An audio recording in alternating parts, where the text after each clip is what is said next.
Sir ಅಂದ್ರೆ ನಿಮ್ಮ ಇಲ್ಲಿವರೆಗೂ ಸಿನಿಮಾಗಳಲ್ಲಿ ನೋಡದೇ ಇರುವಂತ ಕೆಲವು ವಿಷಯಗಳು ಈ ಸಿನಿಮಾದಲ್ಲಿ ಬಂದವು.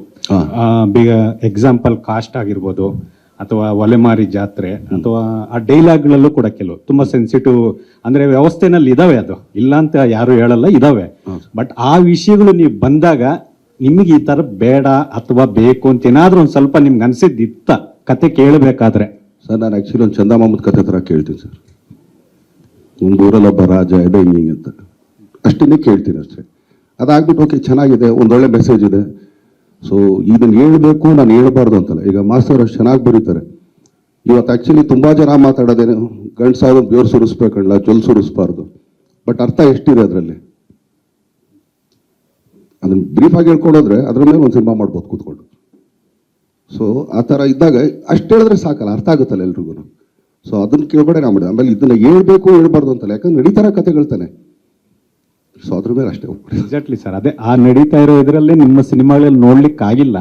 ಬಟ್ ಈಗ ಬಂದಾಗ ನಿಮಗೆ ಆಸ್ ಎ ನಟರಾಗಿ ಪ್ರೀವಿಯಸ್ ಮಾಡಿದವ್ರು ಯಾರಿಗೂ ದರ್ಶನ ಕಾಣಿಸ್ಲಿಲ್ಲ, ನಾವು ಸರಿ ಮಾಡ್ಲಿಲ್ಲ ಅಂತ ಕಾಣಿಸ್ತದೆ ಸರ್. 5 ಕಡೆ ನಾನು ನೋಟಿಸ್ ಮಾಡಿರೋಂಗೆ ಅದ್ಭುತವಾದಂತ ಪರ್ಫಾರ್ಮೆನ್ಸ್ ಇದೆ ಸರ್. Thank you sir. ನಾನು ಹೇಳ್ಕೊಬೋದಲ್ಲ ಸರ್, ನಾನೊಬ್ಬ ಕಲಾವಿದ ಅಂತ. ಎಲ್ಲಿ ತನಕ ಹೋಗ್ಬೋದು ಅಂದ್ರೆ ಅದು ನ್ಯಾಷನಲ್ ಲೆವೆಲ್ ತನಕ ಹೋಗಿ ಒಂದು ಅವಾರ್ಡ್ ಕಾಂಪಿಟಿಷನ್ಗೆ ಕಂಪೈಟ್ ಮಾಡುವಂಥದ್ದು. ಆಮೇಲೆ ರಾಕ್ಲೈನ್ ಅವ್ರಿಗೆ ಒಂದು ಪ್ರಶ್ನೆ ಸರ್, ಇಷ್ಟು ದೊಡ್ಡ ಸಿನಿಮಾ ಮಾಡಿದಾಗ ಒಂದು ಹೊಸ ಸ್ಕೀಮ್ ಡಬಲ್ ಇಂಟರ್ವಲ್ ಅಂತ ಇಟ್ಬಿಡಿ ಸರ್. ಸರ್ ಏನಿಲ್ಲ ಸರ್, ಅವಾರ್ಡ್ ಗೊತ್ತಿಲ್ಲ ಸರ್ ನನಗೆ. ಒಂದ್ಸಲಿ ಸ್ಕ್ರಿಪ್ಟ್ ಕೇಳಿರ್ತೀನಿ ಸರ್.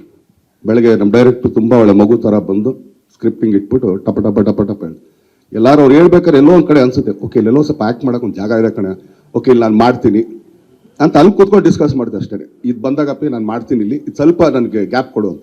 ಸೊ ಒಬ್ಬ ಡೈರೆಕ್ಟ್ ಅಷ್ಟು ಚೆನ್ನಾಗಿ ನಮ್ಮನ್ನು ಇದು ಮಾಡಿದಾಗ, ಪ್ರಿಪೇರ್ ಮಾಡಿದಾಗ, ಸೊ ನೀವು ಹೇಳ್ದಂಗೆ ನಂಗೆ ಆ್ಯಕ್ಟಿಂಗ್ ಬರ್ಬೋದು ಸರ್ ಅಷ್ಟೇ. ಸರ್ ನಿಮಗೆ ಸಿಕ್ಕಿದ ಬೆಸ್ಟ್ ಕಾಂಪ್ಲಿಮೆಂಟ್ ಯಂಗರ್ ವರ್ಷನ್ಗೆ ಅಥವಾ ಓಲ್ಡರ್ ವರ್ಷನ್ಗೆ ಸರ್? ಅಂದ್ರೆ ನಿಮ್ ಗೆಟಪ್ ಸರ್ ಇಡೀ ಸಿನಿಮಾಗೆ ಸಿಕ್ತು ಸರ್. ನಿಮಗೆ ಸರ್ ನಿಮ್ ಪರ್ಸನಲಿ ನಿಮಗೆ? ನನಗೇನಿಲ್ಲ ಸರ್. ಸರ್ ಇಷ್ಟು ಸಿನಿಮಾದಲ್ಲಿ ಡಿ ಬಾಸ್ ಸಿನಿಮಾ ಅನ್ನೋದಾಗ್ತಿತ್ತು, ಆದ್ರೆ ಈ ಸಿನಿಮಾದಲ್ಲಿ ಕತೆನೇ ಸೂಪರ್ ಸ್ಟಾರ್ ಆಗಿದೆ. ಸೊ ಏನ್ ಹೇಳ್ತೀರಾ ಸರ್? ನಂಗೆ ನೆನಪಿತ್ತು ರಾಮಮ್ಮ ಸರ್, ಇದು ಒಂಥರ ಡಿಫ್ರೆಂಟ್ ಆಗಿದೆ ಸರ್. ಅದೇ ಸಂಗೊಳ್ಳಿ ರಾಯಣ್ಣಮ್ಮ ಅಲ್ಲ, ಆ ಕತೆಗಿಂತ ಇದು ಇನ್ನೊಂದ್ ಸ್ವಲ್ಪ ವಿಭಿನ್ನವಾಗಿದೆ. ಅಲ್ಲಮ್ಮ, ಒಂದೇನಂದ್ರೆ ಆ ಥರ ಬಂದಾಗ ಮಾಡಕ್ ನಾವು ರೆಡಿ ಇರ್ತೀವಮ್ಮ. ಅಂದ್ರೆ ಆ ಥರ ತಗೋಬರ್ಬೇಕಷ್ಟೇ. ಆಮೇಲೆ ಇಲ್ಲಿ ಯಾರು ದೊಡ್ಡದಲ್ಲಮ್ಮ, ಸಿನಿಮಾ ದೊಡ್ಡದಮ್ಮ. ಈ ಸಿನಿಮಾ ಒಳಗಡೆ ಬಂದಾಗ ನಾನು ಇದು ಏನೋ ದರ್ಶನ್, ನಾನಿದು ಕಲಾವಿದನಾಗ ಒಳಗಡೆ ಬರ್ಬೇಕು ನಾವು ಅಷ್ಟೇ. ಸರ್ ಅದೇ ಕನ್ನಡ ಚಿತ್ರೋದ್ಯಮದಲ್ಲಿ ಬರಹಗಾರರು ಮತ್ತೆ ಕತೆಗಾರರನ್ನ ಅಂದ್ರೆ ಸಮರ್ಪಕವಾಗಿ ಬಳಸ್ಕೊಳ್ಳುವಂತಹ ಪ್ರಯತ್ನಗಳು ಕಡಿಮೆ ಆಗ್ತಿದೆಯಾ, ತುಂಬಾ ಅಪರೂಪಕ್ಕೆ ಆಗ್ತಿವೆಯಾ ಅನ್ನುವಂಥದ್ದು ಸರ್. ಒಬ್ಬ ಸ್ಟಾರ್ಗೆ ನಮ್ಮ ನೆಲದ ಕತೆಗಳನ್ನು ಒಪ್ಪಿಸುವಂಥದ್ದು ಎಷ್ಟು ಚಾಲೆಂಜಿಂಗ್ ಆಗಿರುತ್ತೆ ಬರಹಗಾರಿಗೆ ಅನ್ನುವಂಥದ್ದು ಸರ್. ಒಂದು ನಿಮಿಷ ಅಲ್ಲ ಸರ್, ನಟರಾಗಿ ಅದನ್ನ ಹೇಗೆ ರಿಸೀವ್ ಮಾಡ್ತಾರೆ ಅನ್ನೋಂಥ ವಿಚಾರ ಸರ್. ನಾನು ಕೇಳಿದ ಪ್ರಶ್ನೆ ಇಲ್ಲಿಗೆ ಸರಿದೆ ಸರ್, ಇಲ್ಲ ಅಲ್ಲಿಗೆ ಸರಿ ಸರ್? ಇಲ್ಲ ಸರ್, ನನ್ನ ಪ್ರಶ್ನೆ ಸ್ಟಾರ್ಗಳು ನಮ್ಮ ನೆಲದ ಕತೆಗಳನ್ನ ಸ್ಟಾರ್ಗಳು ದರ್ಶನ್ ಹತ್ರ ಏನಾಯ್ತಾರೆ ಕೇಳಿ ಸರ್. ಆಯ್ತು ಸರ್. ದರ್ಶನ್ ಸರ್ ಇಷ್ಟು ವರ್ಷಗಳ ಕಾಲದಲ್ಲಿ ನೀವು ನೋಡಿರೋ ಹಾಗೆ ನಮ್ಮ ನೆಲದ ಕತೆಗಳನ್ನ ಒಪ್ಕೊಳ್ಳುವಂತಹ ಸಂದರ್ಭದಲ್ಲಿ ನಿಮಗಿರುವಂತಹ ಚಾಲೆಂಜಸ್ ಏನಿರುತ್ತೆ?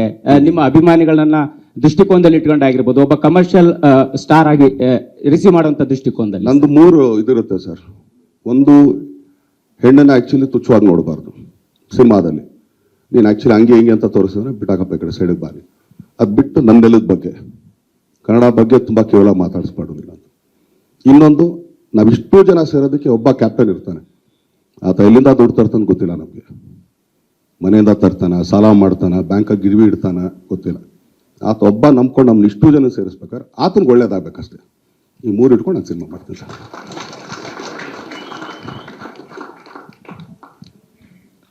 ಸರ್ ಸರ್, ಕನ್ನಡ ಪಿಕ್ಚರ್ ಇಂದ ರವಿ ಸರ್.